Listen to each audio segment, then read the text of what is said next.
Bonjour, ici Steve Ray. Bienvenue à cette présentation de Flashback en direct de la superbe brasserie La Ripaille de Repentigny. Nous sommes ici au 358 Notre-Dame. C'est l'émission où tous les sujets seront explorés. Nous sommes disponibles, comme vous le savez, sur Facebook, sur les différents sites qui sont multiples. Concernant notre deuxième invitée, elle fait partie de ces gens qui ont cette capacité hors du commun de remplir plusieurs fonctions à la fois, étant professeur de yoga, entraîneur privé et naturopathe notamment. Et son approche en mieux-être est donc complète et exhaustive. Donc, elle qui se veut un exemple de résilience, ayant su se relever dans sa vie personnelle grâce à sa grande passion pour le yoga. Nous recevrons pour conclure l'émission une femme au parcours inspirant, Véronique Germain. Mais tout d'abord, sans plus tarder, notre premier invité. On oublie souvent qu'il est également écrivain, ayant en carrière à son crédit plus d'une trentaine d'œuvres littéraires acclamées et probablement en raison de son statut du meilleur et plus populaire astrologue au Québec, et ce, depuis déjà fort longtemps. Avec nous, pour nous livrer ses prévisions estivales et parler du signe du mois courant, soit le taureau, votre astrologue favori, Alexandre Aubry. Bonjour, Alex. Salut, Stevie. Je pense que tu es très satisfait de l'arrivée de la belle saison, même si la température plus chaude tarde à venir. Oui, effectivement. Toi qui es un joueur de tennis assidu. Oui. Est-ce qu'on le dit que tu t'es blessé lundi ou on le dit pas? Aïe. Ça te mal au mollet un petit peu? Non, ça fait mal à l'orgueil. OK. Ben, tu vas revenir plus fort, comme on dit. Si on passe directement à notre premier sujet pour aujourd'hui, est-ce qu'au niveau mondial, ça bouge ou ça stagne dans tes prévisions pour l'été, la fin du printemps? J'aime beaucoup cette question parce que enfin, on peut voir la lumière au bout du tunnel. Depuis un an, on est coincé avec un carré de Jupiter et de Saturne qui a finalement donné l'univers dans lequel on évolue en ce moment complètement chaotique, où la communication... C'est pas très optimiste. En fait, la communication est arrivée à un niveau où personne ne comprend qui dit quoi, finalement. Peu importe si on parle de... Même nos propres, ici, gouvernements qui sont un peu plus... ou les gouvernements européens, qui, on a l'impression qu'ils sont définitivement les plus sages de ce monde, comparativement au sud de la frontière et les autres dictateurs. Là, on ne sait plus qui disait la vérité ou quoi que ce soit. J'ai l'impression que tu en vises un en particulier. En fait, moi, je veux dire, honnêtement, je suis un être qui apprécie la démocratie dans laquelle on existe et par souci historique, je comprends très, très bien qu'il y a des choses qui fonctionnent bien et d'autres moins bien, qui étaient peut-être plus adaptées au siècle dernier qu'au 21e siècle. Et je comprends les gens qui ont d'autres frustrations par rapport à notre univers. Et évidemment, ce qui est arrivé, ça a donné la chance à certains dictateurs de monter en puissance et de prouver leur efficacité. On n'a qu'à penser à la Chine, qui est en train de devenir la plus grande puissance au monde, mais c'est mené de main de maître par un dictateur sanguinaire. Il ne faut pas oublier le mot sanguinaire. Il a éliminé beaucoup de gens, tout comme son autre gentil ami, le pays voisin. Tu es très intense ce matin. La Russie. Et évidemment, ce que ça a donné, c'est que dans notre univers occidental démocratique, on s'est dit, mais eux, ils fonctionnent quand même assez bien quand il s'agit de nourrir sa population. Par exemple, il s'agit juste d'un claquement de doigts et voilà, des soldats sont installés, nourrissent le monde, etc. Alors, tu sais, ici, c'est compliqué, toujours. Oui, mais il faut qu'il y ait des milliers de personnes qui s'entendent. Et ce carré-là de Jupiter et de Saturne est venu bousiller toute cette réalité, faisant en sorte qu'on a eu beaucoup de difficultés à se comprendre entre nous. Et évidemment, ce phénomène est temporaire, astrologiquement. Et là, ça va se replacer cet été. Exactement. Durant les mois d'été, le carré se défait. Et phénomène encore plus intéressant, à compter de l'automne, ces deux planètes vont même faire au contraire un bel aspect qui va permettre justement de corriger... Donc, peut-être la fin d'une guerre. La fin d'une guerre, beaucoup d'améliorations. Un équilibre dans les tarifs. Exact. Honnêtement, c'est pas tant le mot argent qui me ressort dans cette interprétation, plutôt que le phénomène humain. Okay. Vraiment, le concept un peu plus d'entraide, etc. Et évidemment, ça fait peut-être un peu référence pense à des fins de guerre, etc. Ou encore, même chez nous, où on connaît énormément de problématiques sociales, ben, je pense qu'on pourrait penser qu'il y aura des solutions qui vont se trouver au cours ça ne veut pas dire qu'on a des solutions qui s'appliquent cet automne, mais probablement qu'au fil des mois qui vont suivre, on devrait constater des améliorations notables. On pense à l'itinérance, on pense au logement inabordable, etc. Déjà, on pourrait commencer à voir des pistes de solutions apparaître à l'horizon. Puis, les banques alimentaires qui sont vides.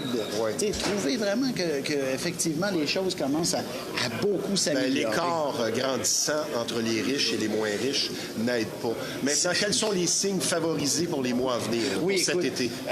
Tout d'abord, on va avoir Jupiter du côté du cancer et définitivement, les signes d'eau se retrouvent en avant-plan, surtout le cancer, de façon à lui dire, voici un nouveau départ. Si jamais on était dans une période où les choses étaient un peu plus compliquées, enfin, on va pouvoir foncer, avancer dans la bonne direction, alors que... Donc, c'est bon pour les signes d'eau?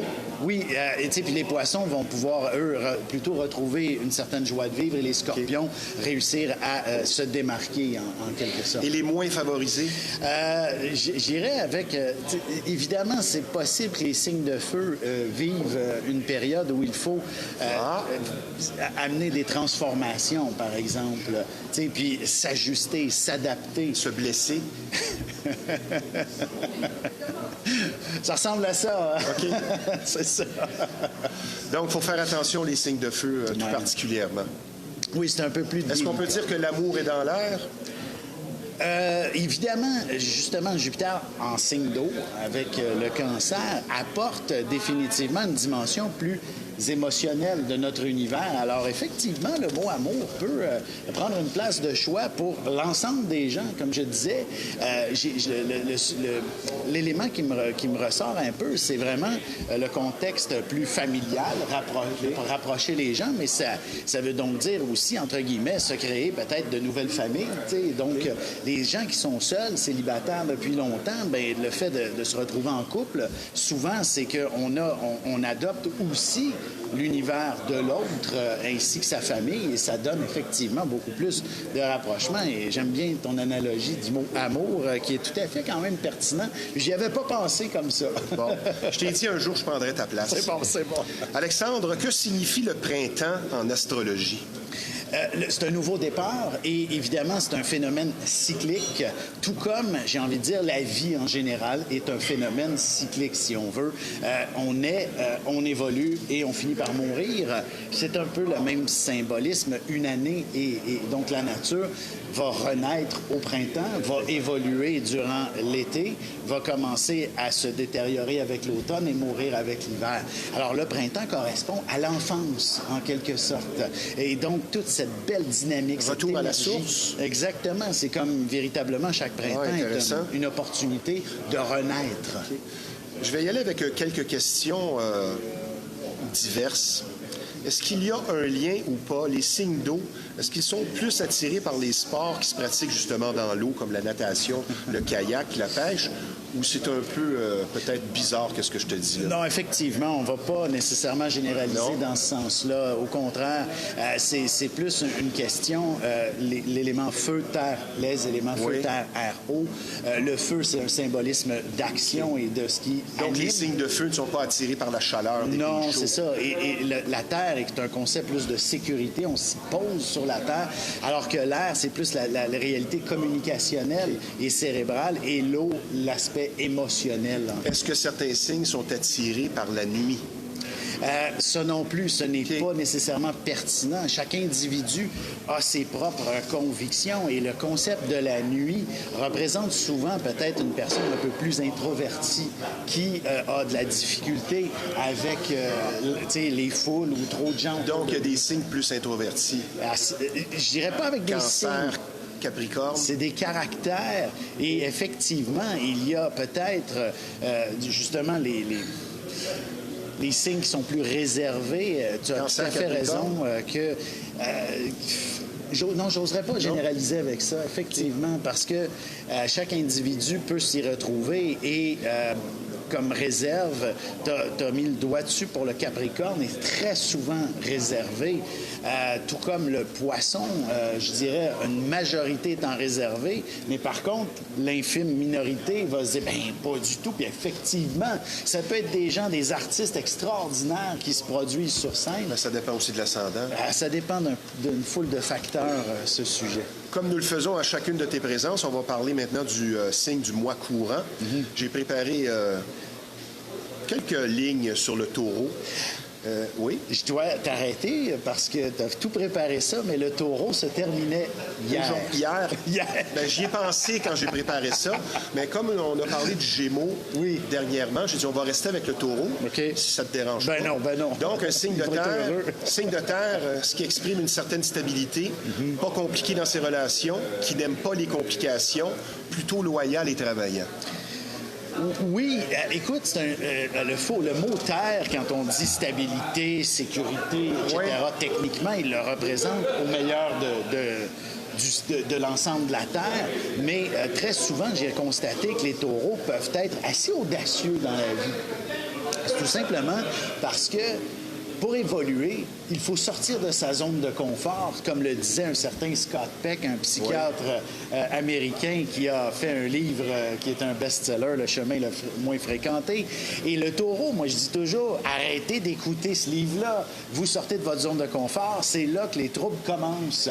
Mais comme n'importe qui, parce que nous sommes aussi à la base un être humain, et le Taureau est un être humain, il va quand même sortir de sa zone de confort pour tenter d'évoluer.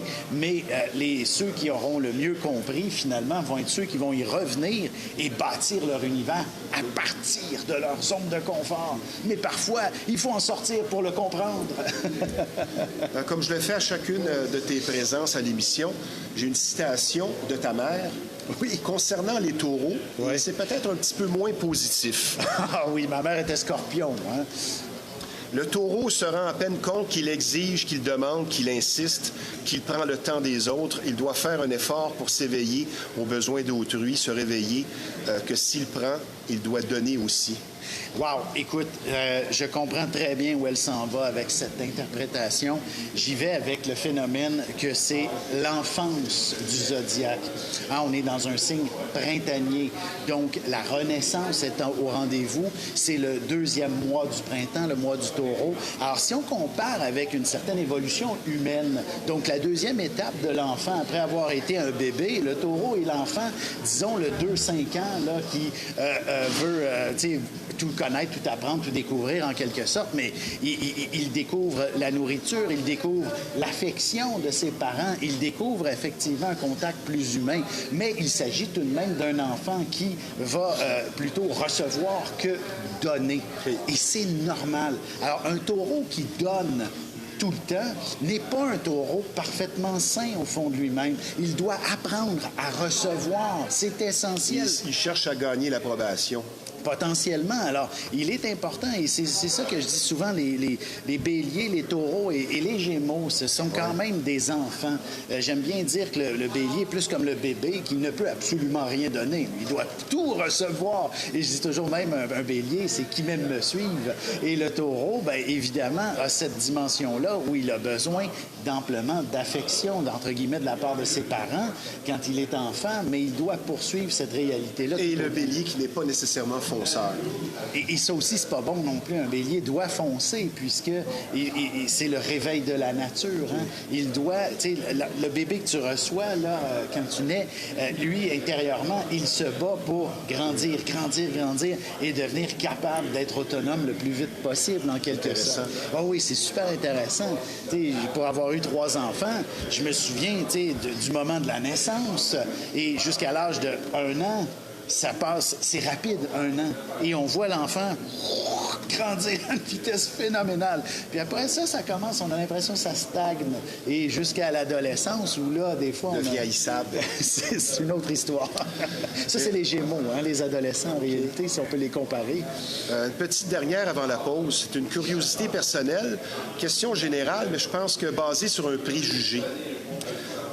Au-delà de l'élémentaire, est-ce que les taureaux et les vierges se ressemblent? Pour un phénomène, j'ai envie de dire, on peut penser à l'insécurité, mais très souvent, les taureaux peuvent ne pas expérimenter d'insécurité par insouciance. Et là, quand je dis insouciance, ce n'est même pas un défaut pour eux, puisque, au contraire, ils viennent d'oublier qu'il pourrait y avoir des vides, des manques, etc. Et ça, c'est tout simplement parce que la vie a réussi à les combler. C'est tant mieux parce que c'est ce qu'ils ont besoin. Alors que les vierges sont plutôt conçus pour travailler, puisqu'on est au dernier mois de l'été et il faut en récolter le plus possible pour s'assurer de traverser l'hiver. Alors donc, l'anxiété du manque est véritablement très présente chez la Vierge, peut-être un peu moins chez le Taureau, mais les deux doivent avoir cette même approche de la vie très C'est toujours fort intéressant de te recevoir. On est bien content de te recevoir, comme je le dis encore ici à la Brasserie de la Ripaille. Nous allons prendre une petite pause, mon cher Alex. Ça ne sera pas tellement long, puisque je vous rappelle que vous regardez Flashback en direct de la splendide Brasserie de la Ripaille de Repentigny, un endroit charmant, un personnel souriant, mais surtout accueillant. On vous offre d'excellentes assiettes, et ce, 7 sur 7. Et je vous recommande personnellement la pizza au four à bois, qui est vraiment extraordinaire.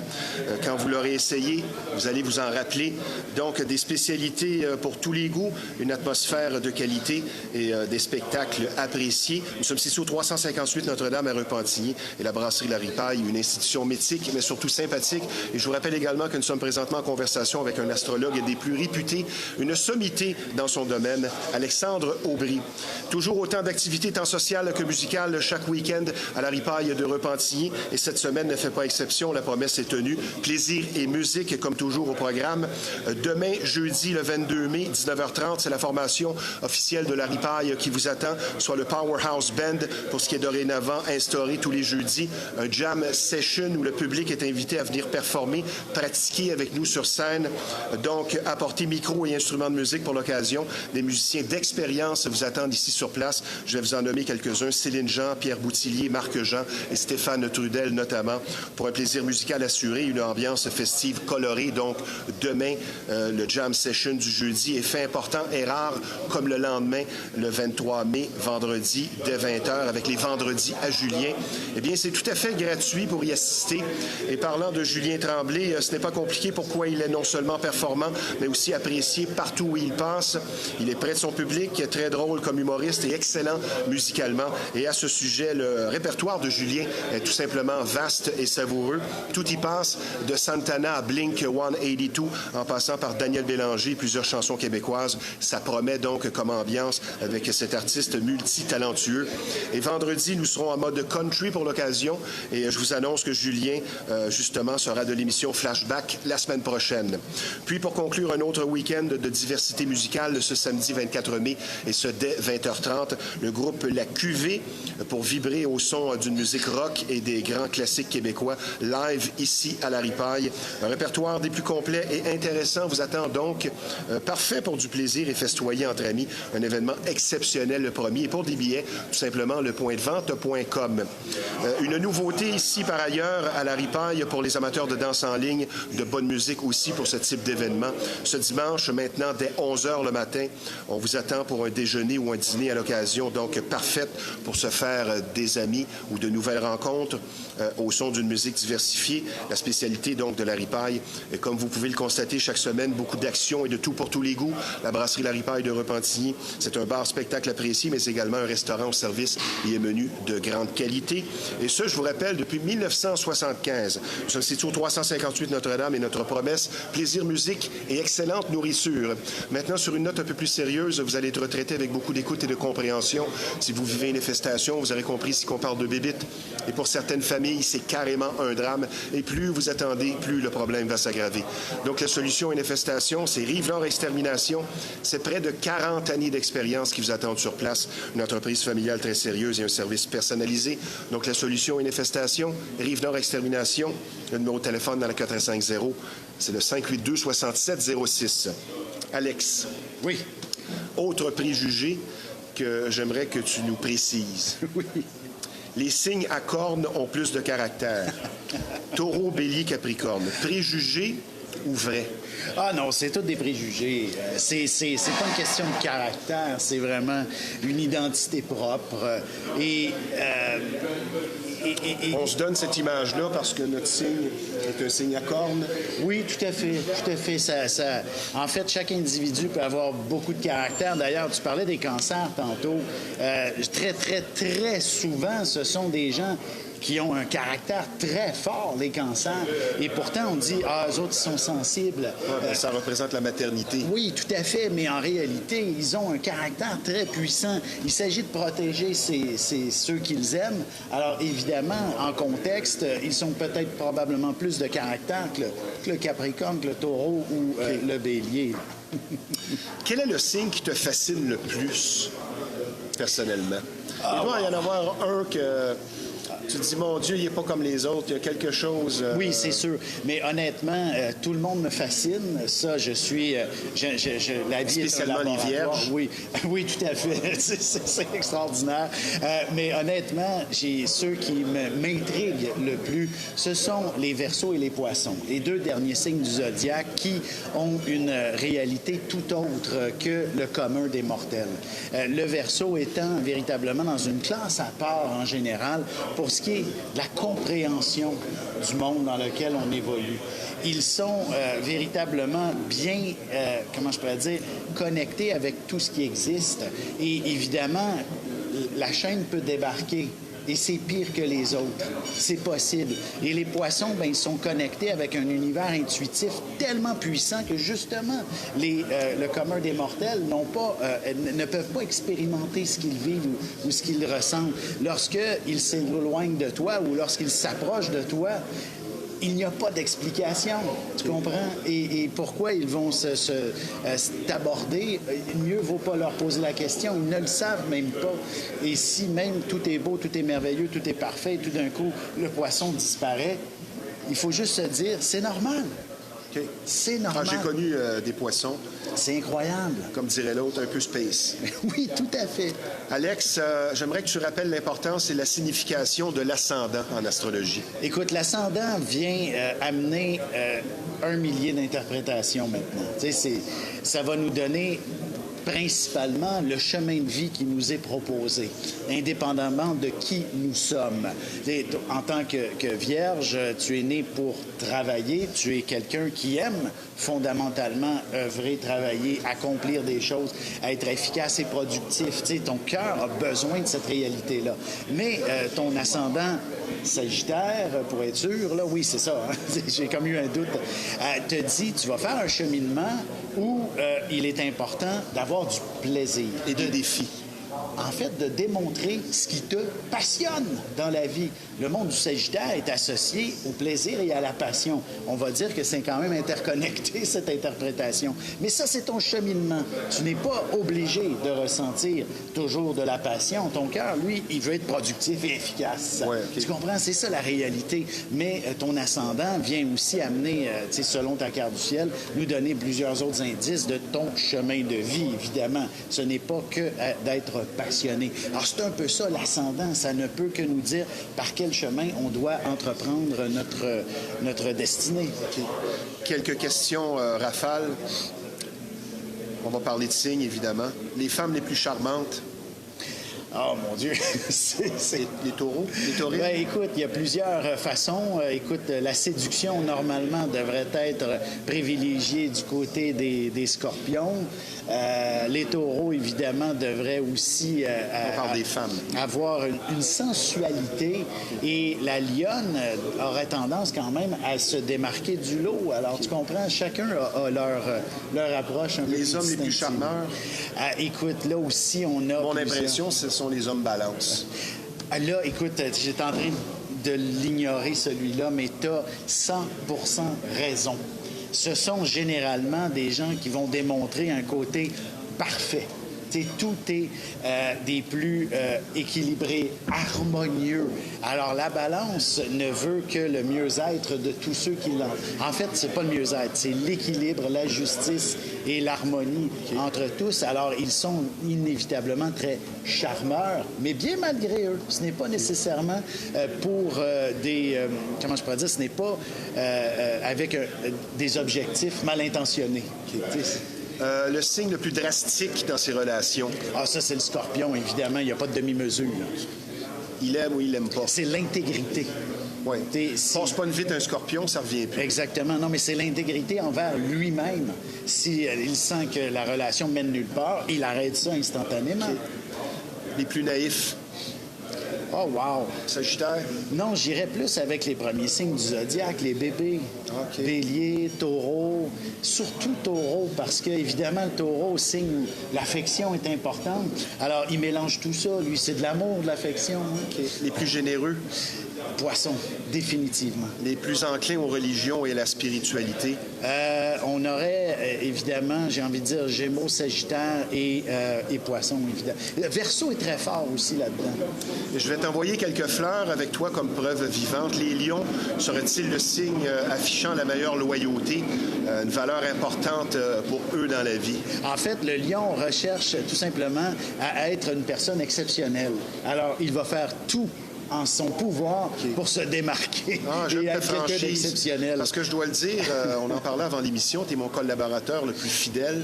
Moi, je recherche deux qualités dans la vie, dans mes relations, fiabilité et loyauté. Et tu es l'exemple parfait de ça. Tu es toujours fiable, tu es toujours là et tu viens de loin.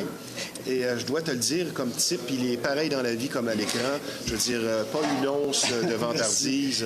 Et en tant que lion, je ne peux que te confirmer, tu sais, dans le fond, l'élément qui me détruirait le plus, c'est que tu parles en mal de moi. Okay.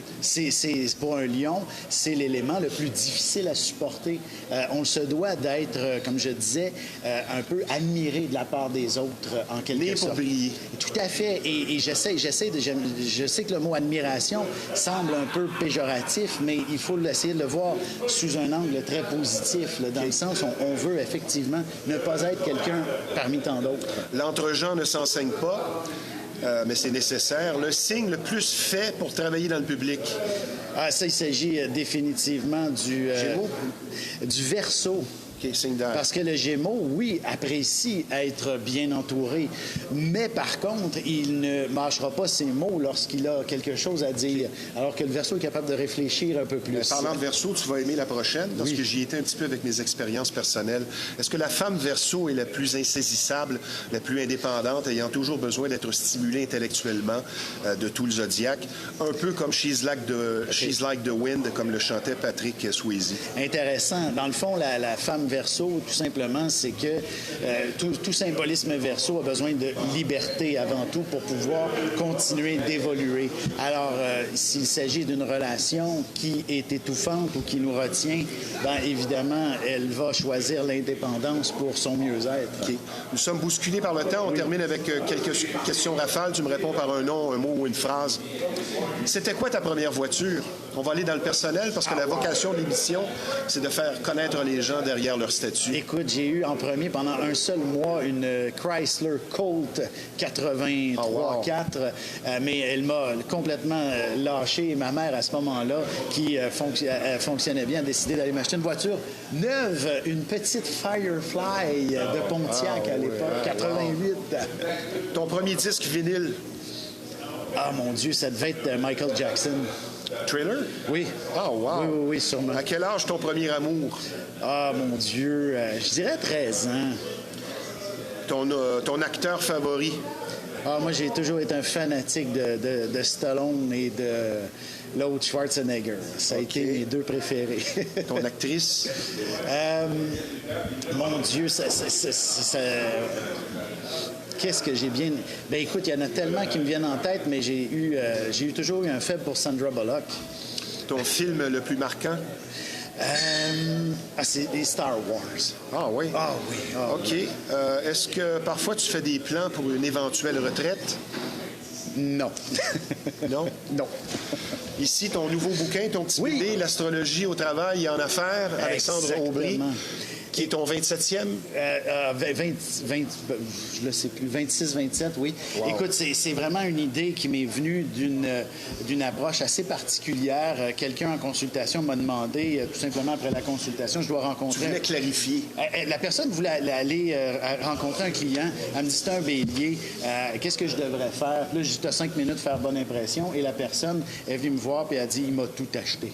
Alors, j'ai fait, OK, il y a quelque chose à faire avec l'univers professionnel. Et ce livre se veut d'être une référence sur comment collaborer dans toutes les circonstances avec un patron, un collègue, un employé, un associé, et évidemment aussi comment conclure des ventes avec chacun des 12 signes du zodiaque. Oh, c'est ce qu'on retrouve dans le livre. Dernière question, on va philosopher. On vit dans un monde de surconsommation. Avons-nous trop d'attentes? Sommes-nous trop gâtés, ce qui engendre des illusions, des désirs inutiles? Une société québécoise, nord-américaine, un peu égoïste. Es-tu d'accord avec ça? Wow!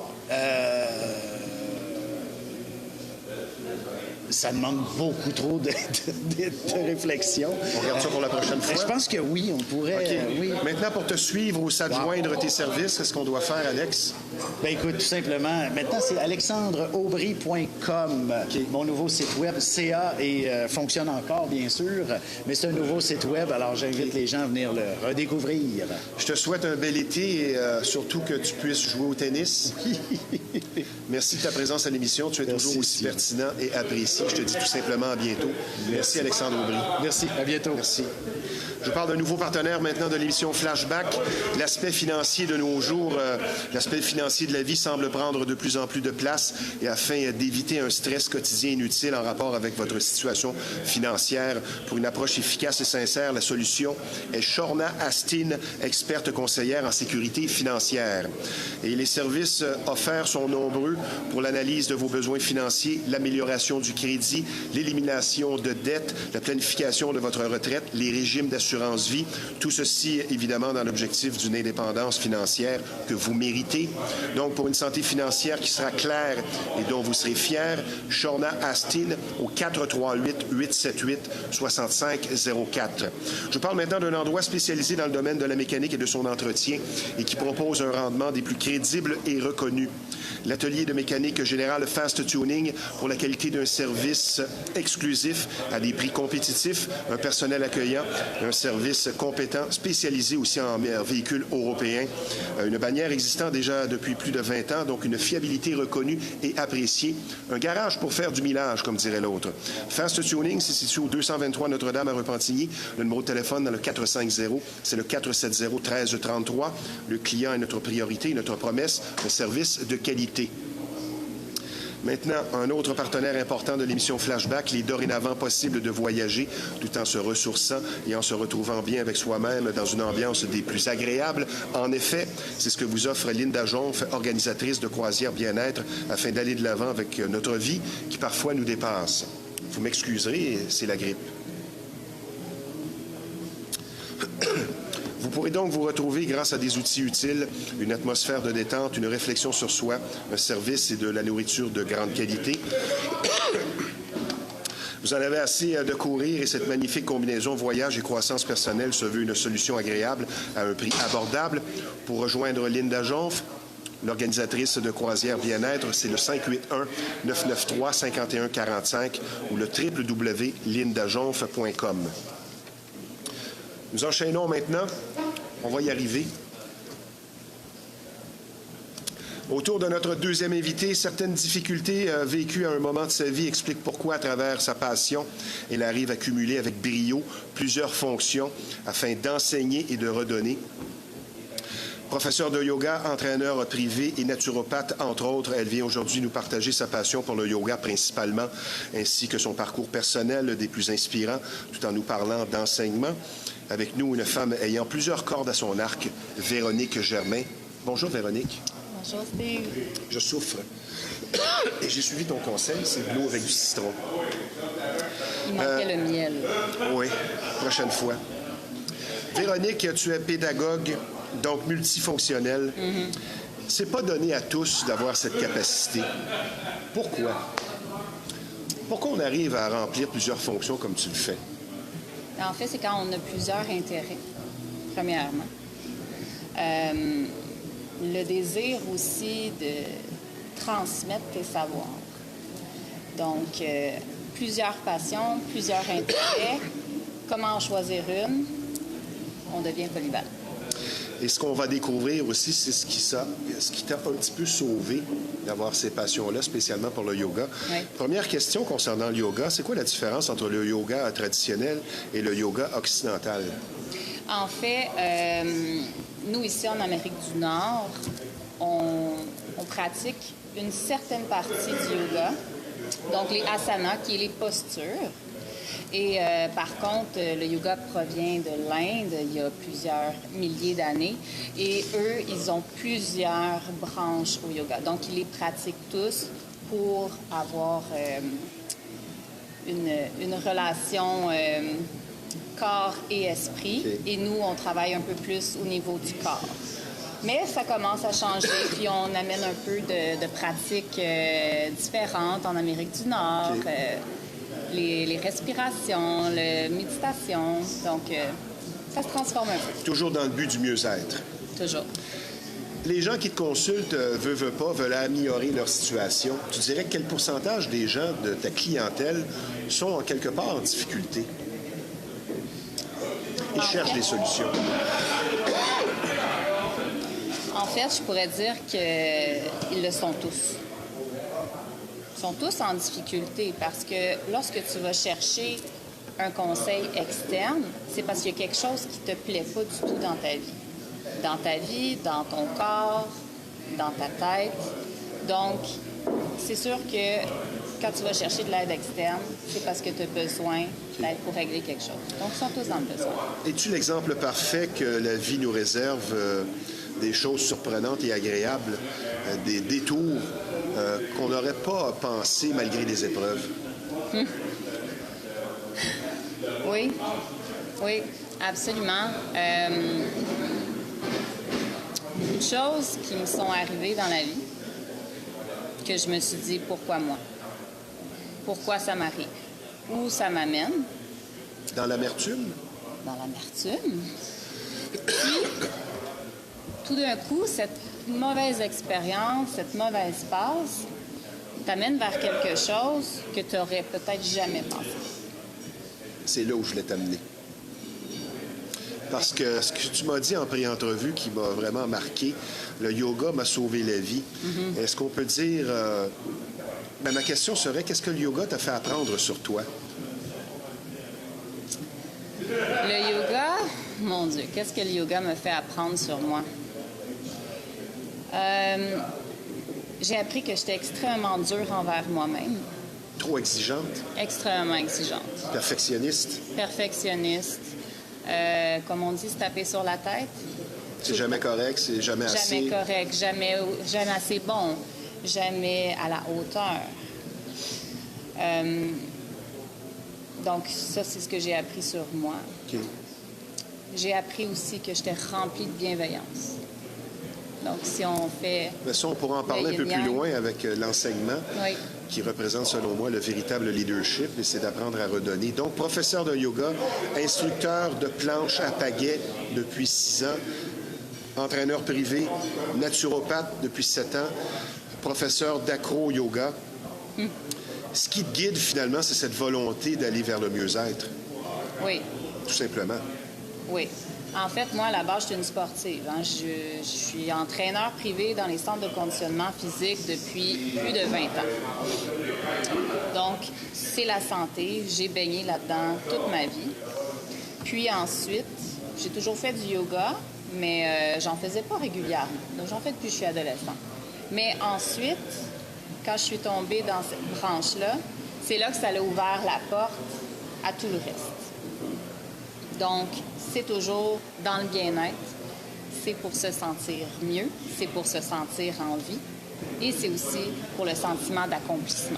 Bien, tu as bien réussi parce que tu dégages la vie, justement, et une énergie qui semble inépuisable. Tu as un épisode de dépression, un épisode difficile de ta vie personnelle en 2017. Tu as tout essayé. Oui. Acupuncture, thérapie cognitive, soins holistiques, médication. C'est quoi la différence entre Véronique avant et après cette dépression-là?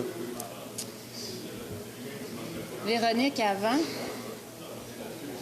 avant était non fonctionnelle. Je pouvais plus travailler.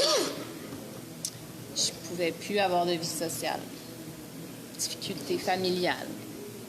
Je ne pouvais plus vivre avec moi-même. Ça, c'est pendant la dépression? Oui. OK. Oui, Là, tu as surmonté ça spécialement avec le yoga. exact. La Véronique, après, ben, elle a foncé. Est-ce que d'en parler, ça t'y ramène? C'est-tu quelque chose que tu dis? Ben là, je sais que tu es très ouverte. On a préparé ça avant parce que je voulais aller spécialement sur l'aspect humain Oui. pour essayer d'inspirer des gens aussi. Mais est-ce que ce sont des épisodes justement difficiles sur lesquels tu as fait une croix ou tu es surtout sous la rubrique faut toujours se rappeler d'où on vient? On se rappelle toujours d'où on vient. Puis, j'ai pas de la difficulté à en parler, en fait. C'est quelque chose que j'ai accepté. Parce que tu as même pensé au suicide. Absolument. J'étais complètement au fond. Complètement au fond. Je me suis fait casser en deux. C'est complètement ça. Puis, je remontais pas. Je remontais pas. J'ai pas trouvé ce qu'il fallait pour réussir à remonter de ça. Jusqu'au jour où je me suis mis à 100 % j'ai foncé. Dans tes passions. Dans mes passions. Puis c'est là que j'ai développé le plus de yoga. Puis je me suis accrochée à ça comme jamais. Puis ça l'a sauvé ma vie. Ça l'a sauvé ma vie. On va continuer dans la même veine. Faut-il absolument passer par des épreuves pour se bâtir spirituellement? Dans le... Je pense que oui. Je pense que tant que tu n'as pas été sur le bord de la falaise, là, La facilité, c'est le pire ennemi, finalement. absolument, tant que tu n'as pas été jusque-là, tu sais pas à quel point ça peut être difficile. Puis quand tu remontes de ça, là, tu découvres plein de choses. Tu découvres un côté spirituel aussi que tu n'avais peut-être pas nécessairement Insoupçonné. avant. Le monde, puis là, je dis le yoga, mais toutes les disciplines qui sont un peu plus dans le bien-être, OK? J'aime bien dire qu'on est un peu tous des rescapés. C'est très commun de voir des gens qui ont eu beaucoup de problèmes dans la vie, puis qui se retrouvent ensuite d'avoir fait du yoga, et que leur yoga, c'est leur remedy, c'est leur médication. Hein? J'aime ce que tu dis. Que dire de quelqu'un qui est centré sur lui-même? Est-ce que c'est l'envers de la médaille et c'est quelqu'un qui n'a rien à apporter et qui aurait peut-être besoin d'une leçon dans la vie? Parce qu'on voit, je trouve, spécialement sur les réseaux sociaux, on voit des gens qui sont vraiment beaucoup centrés sur eux-mêmes. Là, les selfies, ils sont sur le réseau pour parler de leur humeur et tout ça. Moi, quand je vois ça, je vois un être humain qui n'est pas très évolué. Je ne veux pas juger, mais je peux avoir une opinion. Que dire, justement, de quelqu'un qui est centré exclusivement sur lui-même, qui n'est pas sur le message, mais qui est sur le messager? Bien, c'est un mot de la société en ce moment. Ça fait quelques années qu'on cultive le narcissique, l'égocentrisme. Donc, puis la société t'amène à faire ça aussi, parce que c'est ça qui est la mode, c'est comme ça qu'on fait. Ouais. Puis maintenant, on n'est plus gêné non plus. On n'est plus gêné de prendre un selfie devant tout le monde. Mais C'est commun. un selfie, c'est bien, pas 30. Certains profils sur Facebook, c'est fou, c'est juste ça. Exact. Avec 200 likes de gars seuls. Tu sais? Oui. Mais en fait, justement, si tu t'amènes dans les domaines comme ça de bien-être, peut-être que ça peut t'aider à te sortir un peu de Mais cet égocentrisme-là. ça fait son temps. Mais il y a aussi une réflexion, il y a aussi une sagesse dans tout ça. Ouais. Parce que quand tu fais de la méditation... Comme quand tu le fais. Exact, oui. Exemple, moi, je vais méditer sur mon paddleboard, puis je suis sur l'eau. Là, je suis vraiment connectée là, avec les environnements alentour de moi. Ça m'apporte l'envie de ne pas me concentrer seulement sur moi, mais de répandre ça alentour de moi. Donc, tu commences à t'intéresser aussi aux autres, puis un petit peu moins à ton nombril. Est-ce qu'une dépression, pensant même au suicide, on est en train de perdre l'essentiel, soit son cœur d'enfant? Mais on perd tout. Oui. on perd tout, tout, tout. Puis la dépression, les troubles anxieux, troubles paniques, tu perds l'envie de choses que normalement est intéressante pour toi. Tu perds ta petite étincelle. Et tu n'aurais jamais pensé vivre ça? Est-ce que la personne qui fait une dépression, parfois majeure, là, se pense invincible ou à l'abri de ce genre de situation? Mais c'est surtout que tu te dis, j'ai pas vraiment de raison d'être dans cet état-là. Admettons, c'est juste un gars. Ouais. Tu sais? Je travaille, j'ai un enfant, j'ai des amis. C'est quoi mon problème? J'ai pas de raison de vivre ça. Et là, c'est la culpabilité. Ouais, mais parfois, la rupture aussi, c'est pas la rupture comme telle, c'est comment ça se fait. Oui. Qui vient briser ton ego et tout ça, là. Et voilà. Donc là, quand on a ici... S'il y a une trahison avec ça, ou une tromperie, et tout ça. Exact. Donc là, c'est sûr que là, c'est l'ego qui est blessé. Dans mon cas, ça a été ça. Mensonge, trahison, blessure extrême. Et on peut pas y échapper. Oui. Vas-y. Véronique, qu'est-ce qui fait un bon enseignant? Un bon enseignant ne fait pas un spectacle. Un bon Il est sur le message et non pas le messager. Exactement. OK. Donc, l'enseignant, premièrement, il a envie de transmettre son savoir à ses élèves, chose que j'adore. Et j'ai envie de transmettre... Tu vois, j'ai des frissons quand que je te parle de ça. Je pensais que c'était pour moi. Mais tu dois transmettre parce que le but, c'est de redonner.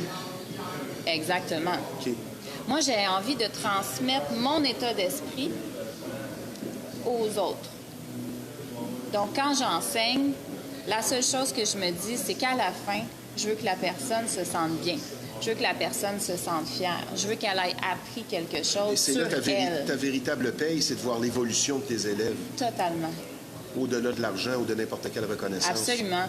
Puis, 1 à 2 fois par année, j'organise un événement grandiose avec un de mes partenaires de yoga, Charles Théoret, qui est qui est mon mentor.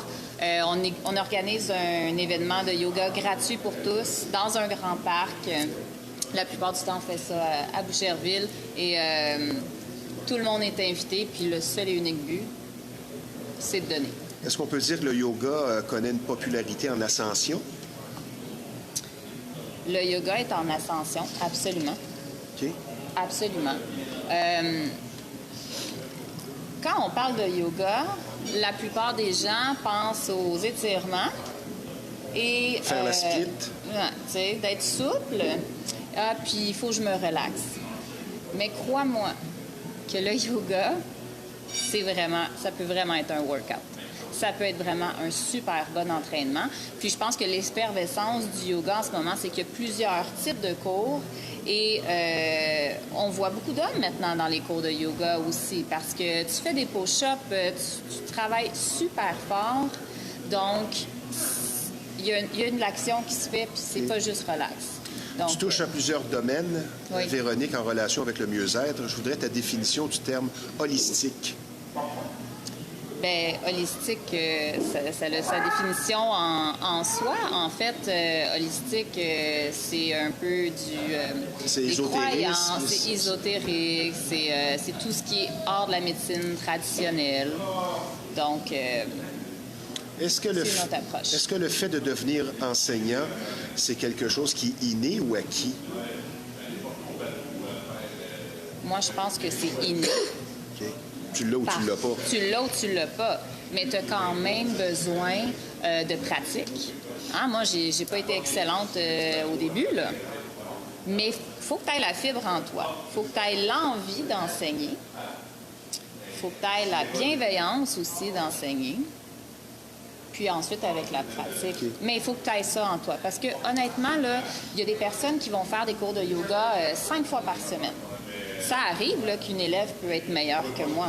Si elle vient 5, 6, 7 fois par semaine, puis qu'elle fait toutes sortes de yoga, mais elle est bonne, mais est-ce qu'elle a la fibre pour l'enseigner? Ça, c'est deux choses. Bien, ça m'amène justement à ma prochaine question. L'orgueil. Tu m'as parlé d'orgueil en pré-entrevue. C'est un peu notre pire ennemi qui ne va pas aider aussi si tu fais une dépression.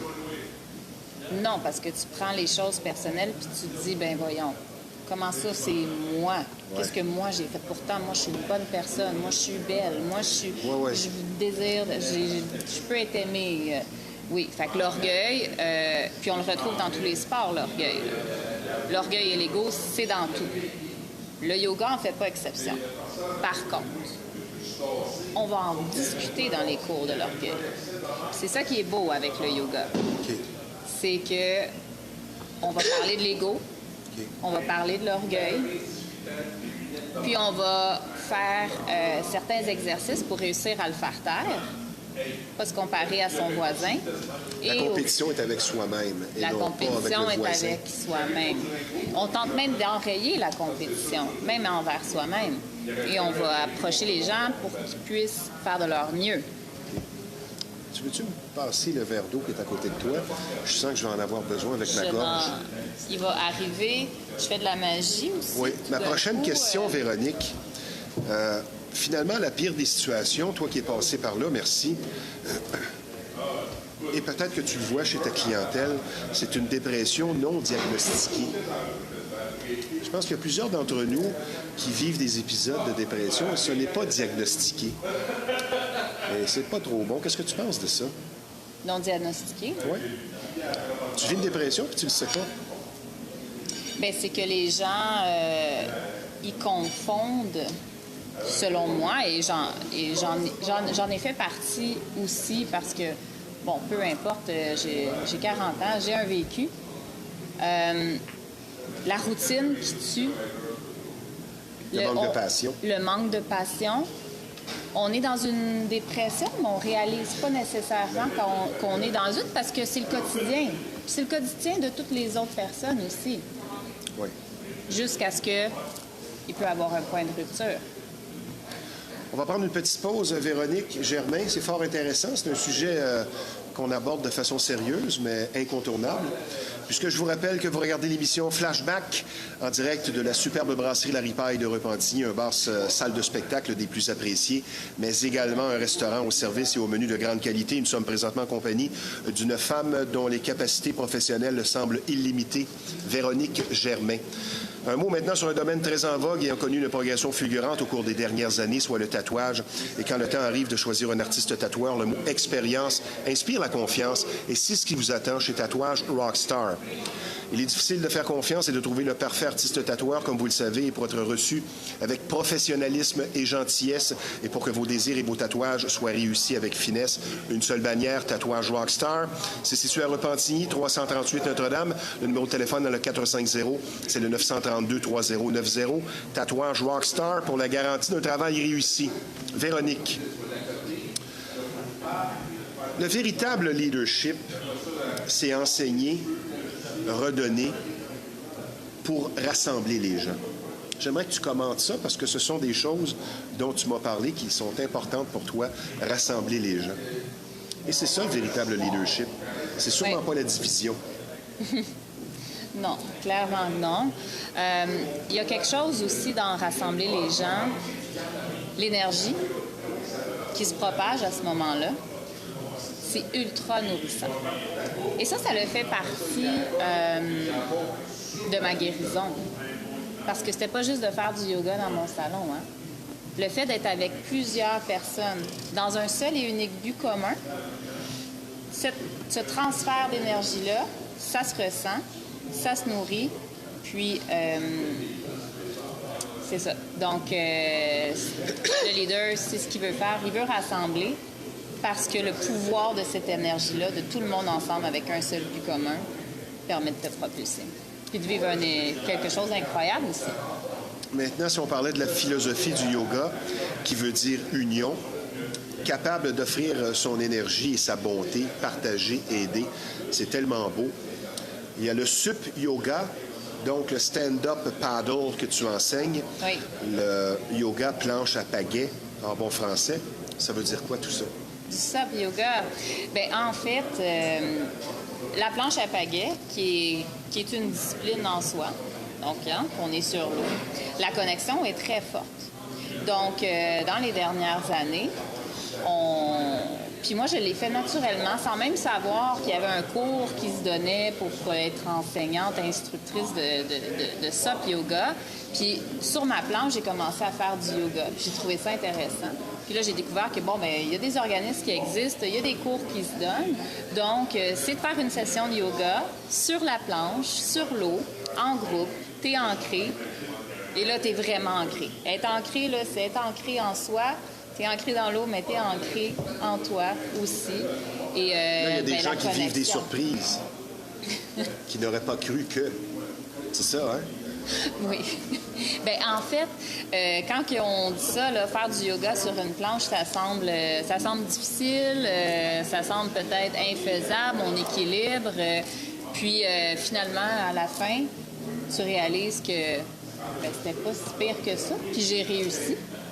Ça se peut que tu tombes dans l'eau une fois. Là. Mais je m'en tiens pas garant. C'est quoi les autres branches du yoga auxquelles tu touches? Je touche au yoga restaurateur et pranayama aussi. Donc, pranayama, c'est la respiration, c'est le souffle. Donc, c'est des exercices de respiration, une des branches du yoga. Et yoga restaurateur, bien là, c'est là qu'on parle, tu sais, quand on veut dire la souplesse, les étirements, là, donc moi, celui-là, je l'enseigne en ce moment, donc c'est des postures, d'étirements qu'on tient longtemps, puis qu'on va relâcher les tensions du corps, on va méditer aussi en même temps, parce que tu tiens une posture 5 minutes de temps sans bouger, ça va aller vite. Puis là, avec les pranayama, respiration, on tente d'aller calmer l'esprit puis d'avoir un contrôle. C'est pas ton cerveau qui te contrôle, c'est toi qui vas contrôler les pensées, les gestes. Donc, en ce moment, c'est plus facile pour moi d'enseigner ce type de yoga-là parce que j'ai eu une chirurgie majeure en août l'année passée. C'est pas le temps de te faire une bine? Pas du tout. OK. Je sais que c'est tentant. Donc, voilà. Pour l'instant, j'enseigne plus ce type de yoga-là. Puis... Est-ce qu'on continue à apprendre malgré toutes ces années? Toujours. On apprend toujours. C'est la base du yoga, c'est apprendre de toute façon. C'est très vaste. Puis, au niveau de la flexibilité aussi, il n'y a pas vraiment de fin. Donc, tu sais, si tu réussis à lever ta jambe à 90 degrés, bien, tu peux aller à 91, 92, 80... Donc, il y a toujours place à l'amélioration. Donc, ta pratique, ça évolue tout le temps. Toi qui travailles finalement dans l'énergie, la connexion, es-tu d'accord avec le principe du qui se ressemble s'assemble? Les énergies connexes s'attirent? Oui, je suis mitigée un peu là-dessus. Oui? Oui. Parce que qui se ressemble s'assemble absolument. Quand on voit des groupes comme ça, en entraînement, des artistes, tu sais, ils vont s'assembler. Okay. Mais c'est tellement tentant d'aller vers une personne complètement différente. Complètement. Ben moi, je vais dire ce que je pense à ça. Vas-y. C'est sûr, il y a la complémentarité qui est importante, mais qui se ressemble, s'assemble sur le long terme, a plus de chances de réussite que les contrastes s'attirent. Exemple, une sportive comme toi, tu dois être matinale, tu rencontres quelqu'un qui est tout l'inverse, qui fume du pot jusqu'à 3 heures du matin, malgré toute l'attirance du monde, ça ne pourra pas durer. Pourtant, c'est un contraste. Le plus gratifiant dans ce que tu fais, tu dirais, c'est quoi? C'est le merci. Quand je reçois et peu importe dans lequel de mes travails, là, tout confondu, c'est le « Merci Véronique, ça m'a vraiment fait du bien. Merci, je suis fière de moi. » Ça, c'est ma plus grande paix. Et le plus difficile? Le plus difficile, c'est de les garder. Ah! Parce que les gens, c'est difficile de s'entraîner et de prendre soin de soi. Là. OK, les gens abandonnent. Mais La motivation ne reste pas là. Comme Ben dans les oui. gyms au mois de janvier et au mois de mai. Exactement. Puis quand je dis ça, je parle pas juste du yoga, je parle de toutes ces intéressant. disciplines-là. En janvier, c'est bondé. En février, ça descend. Puis après Oui. ça, tout le monde s'en va. Mais c'est Intéressant. la même chose dans n'importe quelle discipline, que tu dois avoir une discipline, que tu dois avoir une volonté, te présenter, faire l'acte. Il faut les garder. Tu es également un naturopathe. Une parenthèse, est-ce qu'il y a moins de préjugés qu'avant concernant cette discipline? C'est encore méconnu. Quand on dit le mot naturopathe, souvent, la première chose, les gens disent « Mais qu'est-ce que tu fais exactement? Ouais. C'est quoi ça? » Tu sais? On m'imagine avec des fleurs, des herbes, dehors, en train de danser sous la lune. Ça arrive, ça aussi, par contre. Là. Mais plusieurs commencent à comprendre un peu plus c'est quoi naturopathe parce que il y en a de plus en plus dans différents domaines. Donc, il y a des entraîneurs privés comme moi. C'est ce qui m'a amené à être naturopathe pour amener une approche naturelle. Donc, un naturopathe, en fait, c'est une personne qui va utiliser des façons naturelles et instinctives pour guérir ou pour améliorer sa santé.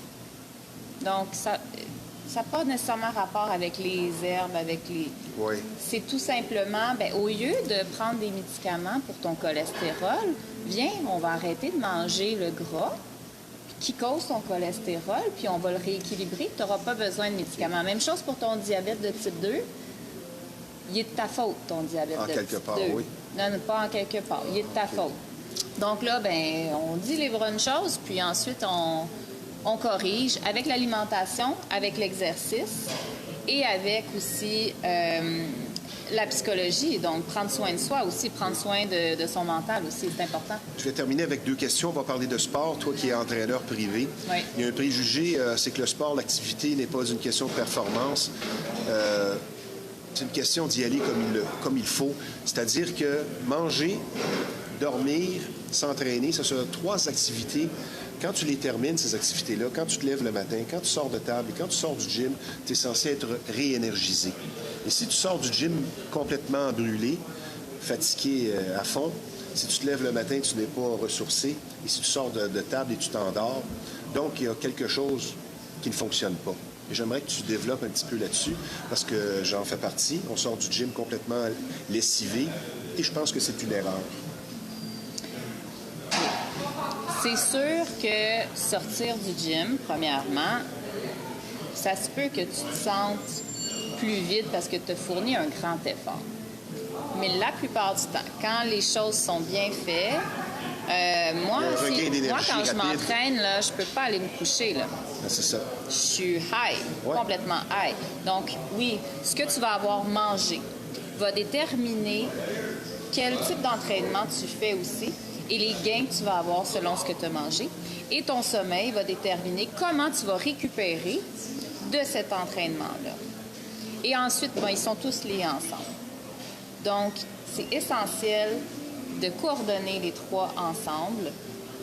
Et c'est là que des personnes comme moi, qu'on va chercher des conseils. C'est là que tu interviens. Exactement. On va chercher des conseils, puis on va aller faire une structure pour que les trois s'accommodent ensemble. Véronique, une dernière question, conseil. Tu dis quoi à quelqu'un qui vit un épisode difficile tel qu'une dépression pour son avenir? Ça va bien aller. En fait, mais c'est vrai. Si tu vis des moments difficiles, tu as l'impression qu'il n'y a plus de chemin, il n'y a plus d'espoir, il y en a toujours.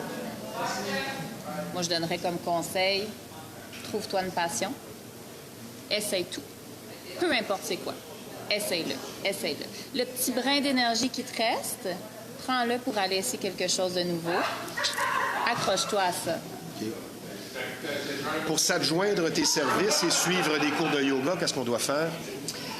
Tous mes événements sont sur mon Facebook. Okay. Donc, Véronique Germain, naturopathe, sur Facebook.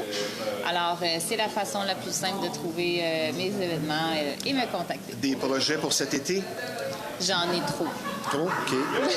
Merci de ta présence à l'émission. À bientôt. On se revoit sûrement en juillet. Absolument. Merci, Véronique. Merci à toi, Steve. Si vous avez des problèmes, il faut surtout pas laisser, comme on en parlait, une idée noire l'emporter. Pour une écoute active, je vous donne des numéros de téléphone, justement. 1-866-APPEL. Il y a telle aide au 514-935-1101 ou tout simplement le 988. Merci au Centre d'imagerie Pixel que l'on surnomme et pour cause l'incontournable. Quand on parle d'imprimerie, de graphisme, c'est tout simplement le numéro 1 de la Rive-Nord, situé au 351 Notre-Dame à Repentigny. Ici Stevie Ray. Merci à nos deux invités. À la semaine prochaine.